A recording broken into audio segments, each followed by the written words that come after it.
নমস্কার, জলমাটি জীবনচক্র চ্যানেল থেকে আমি ভোলানাথ ঘোষ। একটু একটু করে আমি বিট তুলতে থাকছি। এগুলো হচ্ছে দেশি ভ্যারাইটির বীজ।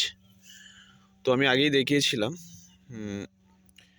মানে এইগুলো দেশি ভ্যারাইটিটা দামে কম। বীজটা মানে 50 গ্রাম বীজ ছড়িয়েছিলাম এই এতটুকু বাগানের মধ্যে, প্রায় অন্তত 500 গাছ আছে এর মধ্যে। তো 2 মাস পরে এরকম সাইজ হয়েছে। বাজারে দেখবেন এরকম বিটও রয়েছে, আর হাইব্রিডগুলো বড় বড় বলের মতো। তো এটা ঘরের চাষের জন্য করেছিলাম। তো এই বিটগুলো গরমকাল পর্যন্তও থাকবে। হাইব্রিড বিটগুলো তাড়াতাড়ি মার্কেটে উঠে যায়।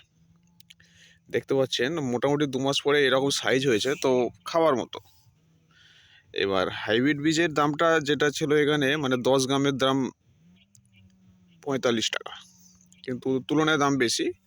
কিন্তু তুলনায় আবার ফলনও বেশি। দামে বেশি হলে কী হবে, ফলনটা বেশি হয়, কিন্তু ওটা শীতকালের মধ্যেই গ্রোথটা বেশি হয়, আর অনেক দিন থাকে না। কিন্তু এটা অনেক দিন থাকে। আপনারা বিট গাছ বাজারে যাবেন, দুরকম দেশি ও হাইব্রিড নেবেন, এবং বীজটাকে একদিন ভিজিয়ে রাখবেন, 24 ঘন্টা ভিজিয়ে রেখে লাগাবেন। মাটি নরম করবেন। দেখতে পাচ্ছেন 2 মাস পরে এই গাছের সাইজ। আর বিট গাছে যদি শাকে একটু পোকা লাগে, এটা পোকা নয়, এটা এখানে হনুমানে ছিঁড়ে ছিঁড়ে খেয়েছে। শাকে তখন শীতকালে লাগেই না পোকা। বিট শাকটাও আমাদের শাক হিসাবে রান্না করা যায়, এবং বিটটাকেও আমাদের সবজি হিসাবে আমরা জানি। তখন বিষয়টা হলো 2 মাস পরে গ্রোথটা, যে গ্রোথটা দেখুন। আর একটা বিট তুলছি, এটা ঘোড়াটা বড় হয়ে আছে। হ্যাঁ, এই দেখুন। না, এটাকে তুলবো না, আরও অনেক গাছ রয়েছে। গত সপ্তাহে এখানে পাম্প দিয়ে জল দিয়েছি, তো সেই অর্থে জলটা পেয়ে গাছগুলো একটু বিটটা বাড়ছে। এই দেখুন, মানে সাইজটা কিন্তু খারাপ নয়। এরকম সাইজের বিট বাজারে পাওয়া যায়। এই মুহূর্তে এই শীতকালেও আমাদের হাওড়ার বাক্সিহাটে গত সপ্তাহে 50 টাকা করে দাম গেছে। এটাকে তুলে নিই, একটু যখন তুলে নিয়েছি, এটা একটু ছোটো হয়ে গেল, সরি, এটা উচিত হয়নি, বুঝতে পারিনি, তুলে নিলাম, কিন্তু আর তুলে লাগিয়ে লাভ নেই।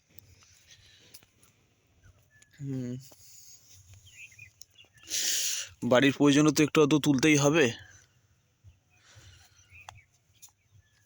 এইখান থেকে একটা তুলে নিই। না, এটা আরও ছোট আছে একটু। তো মেনলি হচ্ছে এখানে মাঝে মধ্যে আপনাকে জলটা দিতে হবে, যেন জলের যোগানটা দিলে পারে এ যত জল খাবে এর মানে রুট বলটাকে আরও বড় করবে। এই দেখুন, একটা দুটো করে তুলতে থাকি। এই 5 পিস একটা গৃহস্থের বাড়ির জন্য খুবই কার্যকরী। মানে সারা সপ্তাহ তো আর বিট খাবো না, একদিন কি দুদিন। তো সেই অর্থে এটা একটা বাড়ি অর্থে এনাফ বলা যেতে পারে। তো আমার এখানে মাত্র 40 টাকার বীজ আছে, 50 গ্রাম। 40 টাকার বীজে কম করে 500 গাছ হয়েছে। আর এটা তো আমার খরচ হয়েছে এই 40 টাকা। আমি নিজে কোদাল দিয়ে মাটি তৈরি করেছিলাম। মাটি তৈরিটা ভালো করতে হবে। মাটি তৈরিটা করতে হবে হচ্ছে আপনাকে মিনিমাম 6 ইঞ্চি ডিপ করতে হবে মাটিটাকে। যেগুলো মানে আলু বলুন, মূলো বলুন, এগুলো হচ্ছে তো শেকড় জাতীয় সবজি।